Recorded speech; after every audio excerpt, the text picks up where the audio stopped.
This is I Was 8. I'm Larry Fedoruk with Season 5 of my storytelling podcast. I'm calling these the Lost Episodes. Stories I kind of forgot about until recently. So let's remember together. I Was 8, The Lost Episodes. Number 2, My Parents' Closet. I was 8, and in our house I was not allowed into my parents' room. Only my parents had the all-access pass to every room in the house. And though my credentials granted me access to every other room, plus the adjoining grounds and garage area, I was not allowed to go into their room. Under no circumstances are you to go into our room, Larry. Do you know what that means? Under no circumstances. Yes, I do. Even if the entire house is on fire and your room provides the only exit to safety, I am not to go in there. Rather, instead, burn to a crisp. Well, no, not that. A kidnapper tries to get me in the middle of the night. I cannot go into your room for help. That's not going to happen. Giant kid-eating lizards stick their heads through all the windows of our house except for your room. Yeah, okay.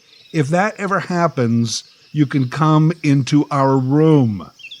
So, there are circumstances then. Yes, there are, Larry. Fire, kidnapping, and giant lizards. Otherwise, don't go into our room. Honestly, I never thought there'd be fire or kidnappers. Giant lizards, maybe. But really, I just thought it was important to make my point. I didn't watch Perry Mason every week for nothing. Also, I felt the deal should be reciprocal.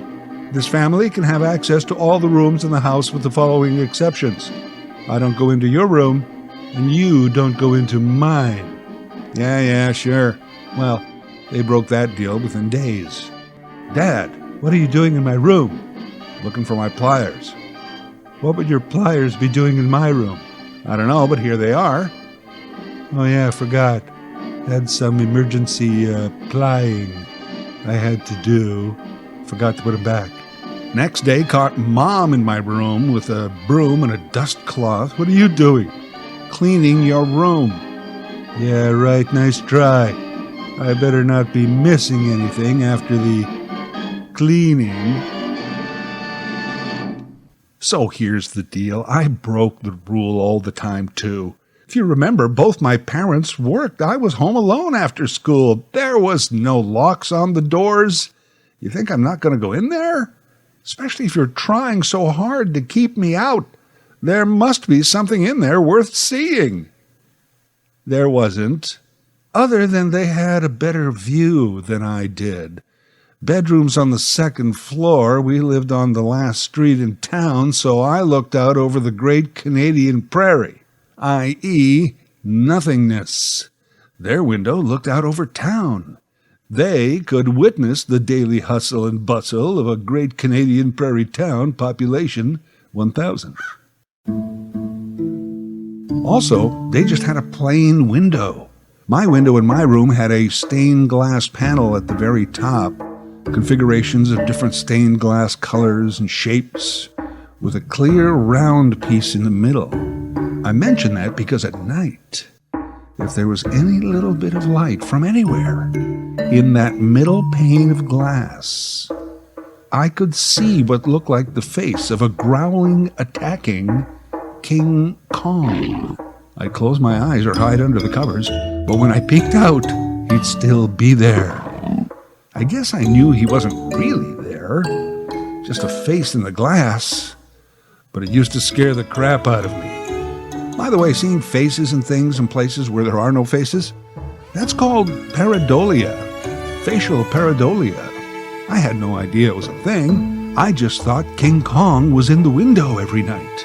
Not exactly a bedtime story to doze off to. I guess my parents knew that too. It's probably why, when we first moved in, they chose the non-King Kong room for themselves.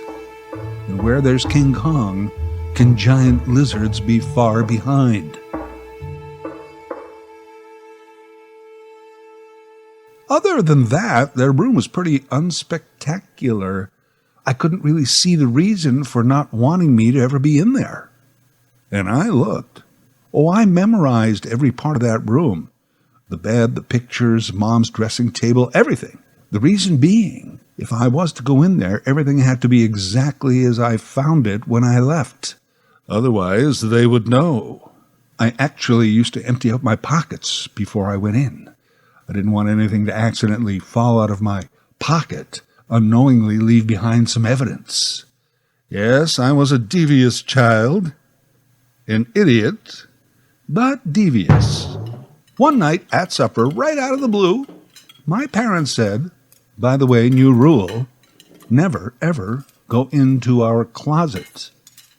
Stay out of the closet. But your closet is in your room. And I never go there. So why do we need the new closet rule? Just don't go in there. Got it? It was obvious to me they suspected that I had been in their room. No wonder I never saw anything good in there. They kept it all in the closet. I'd be in there tomorrow. Yeah, got it. What I didn't know at the time was that this seemingly arbitrary new rule was being dictated at many supper tables simultaneously throughout town. All because of one Gordon Metlaffen. Gordon Metlaffen. Yeah, little Gordy Meatloaf. Gordy had recently snuck into his parents' closet with matches. His parents, of course, Mr. and Mrs. Meatloaf. Now, no one died, the house did not burn down, but only because Mrs. Meatloaf smelled smoke, traced it to her closet, and was quickly able to grab her old wedding dress, throw it in the bathtub, and run some water. They did check out Gordy at the local hospital before he was grounded for life. Now, as you know, parents aren't as concerned with what happened as they are with what might have happened. And I guess it's true. I mean, the whole house could have burned down with the meatloafs in it, but as a result, the closet rule was in place. I already had a no matches rule, and it was fine. I didn't really have a fascination with matches or fire. So, little chance of me pulling a Gordy. Again, we didn't hear this story for weeks. So I thought the closet rule was targeted at me only. And my parents were trying to hide something.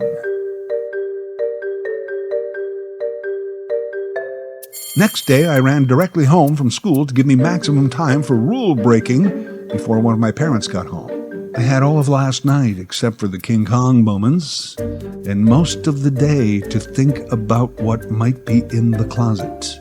I remember the teachers talking about social studies, math, something, but I was thinking about the closet. What I thought was the most likely was a secret door behind their clothes. A secret door that led to a secret room in our house. And that room was likely full of gold and silver and Pepsi. That had to be it. If not, perhaps a secret passageway that led to a secret cave, and in that cave, deep underground, gold, silver, and Pepsi. Now that I think about it, it had to be the cave. Because I remember this one time, I was sure Mom was outside in the garden, and suddenly she came downstairs from her room. Obviously, the other doorway was somewhere in the garden. She went in through there, took the passageway up back to the closet to her room. What other evidence did I need? Normally, I'd be home alone after school anywhere from an hour to 90 minutes, but I gave myself only 30 minutes to explore the closet, just to be on the safe side. First, I emptied my pockets. Then I spread some marbles and toy cars on my bed. In case someone suddenly came home, I could just dash back into my room, and it would look like I was just playing. Like I said, I was devious. An idiot, but devious. I walked into their room, opened the closet door. Wow, this was like 3 times the size of my closet. They really did take the good room when we moved in. I noticed the left side was Mom's stuff, and the right side, significantly smaller section, was Dad's side. I recognized most of Dad's stuff, but on Mom's side there were dresses I'd never seen before. Dresses like the women wore in the movie magazines, or in the audience of the Ed Sullivan Show. Wow, how come she never wears those? Okay, time's a-wasting. Made my way through the clothes to find the secret door at the back. I remember this from TV. You just knock, and when there's a hollow sound, that's where the passageway is. Knock, knock. Knock, knock. Nothing. The secret door wouldn't be on the floor because on the other side of the closet floor was our kitchen. Maybe up top. Up top was a big shelf, so I got the chair and stood on it. There was a big box on the shelf. Couldn't see all of the letters. It seemed to say Iltmore. What a fancy box. Shaped like a stop sign with a fancy rope on top for a handle. I opened it. Ah, yes. It's Dad's hat. His good hat he only wears for special occasions. I love that hat. When I grow up, I'm going to get a good hat just like this. And it, too, will be in Iltmore. Knock, knock, knock, knock. Nothing up here. I was about to give up for the day when I noticed a box on the floor. Ah, a clue would be in the box for sure. I opened it up. It was too dark to see anything. I only had some matches. Suddenly, I heard the back door. In a flash, I was out of there and in my room. "Larry, are you home?" Mom yelled from downstairs. Nothing.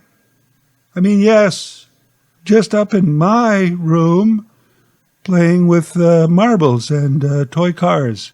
If you would like to come up and see me playing with them. So the next day, rushed home again, grabbed my flashlight this time, straight for the room, the closet, and the box. This box would perhaps contain a map to the secret passage, or something. It didn't. It was mostly old pictures. Many of them I had seen before. But there was this one wedding photo, a standard studio shot of the entire wedding party. And it wasn't my parents' wedding photo. That one was downstairs on the china cabinet. But it looked similar. I didn't know who the bride and groom were or anybody, but, well, hold on. The best man. Well, he kind of looks like Dad, except way younger.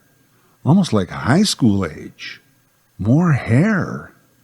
He looked like that guy from the movies. You know which one? The really good-looking guy, who in the end is always the bad guy? That one. And that might be Mom, but much younger, and she looks a lot like the Queen. Right behind it, a photo of just the Queen and the bad guy posed together. I heard the back door again. Back to my room. Nothing. Playing. Toys. That night, not even King Kong bothered me. I couldn't get that picture out of my mind. Those were my parents. But they weren't. But they were. My parents were the Queen and the movie bad guy. And not the real bad guy, but the bad guy that you almost cheered for. That one. Next day at supper, Mom said, "Larry, did you lose your flashlight?" Damn. No, I don't think so. I just saw it in my room up on the shelf. Well, because I found it, and even though I'm not allowed in your room, I went in there and put it on the shelf. Okay, thanks. Nothing else said. Message received. Obviously, I came by my deviousness naturally. I spent a good part of my childhood staring at Mom and Dad at every opportunity, trying to find those people from the picture, the Queen and the bad guy. Eventually, I gave up. I just assumed they had left a long time ago. Likely escaped through the secret passage. I Was 8 is a weekly storytelling podcast written, produced, and voiced by Larry Fedoruk A new episode every Thursday on all major platforms or Larry's I Was 8 YouTube channel. Tell a friend about his podcast and reach out to Larry Fedoruk, that's Fedoruk, at LarryFedoruk37@gmail.com.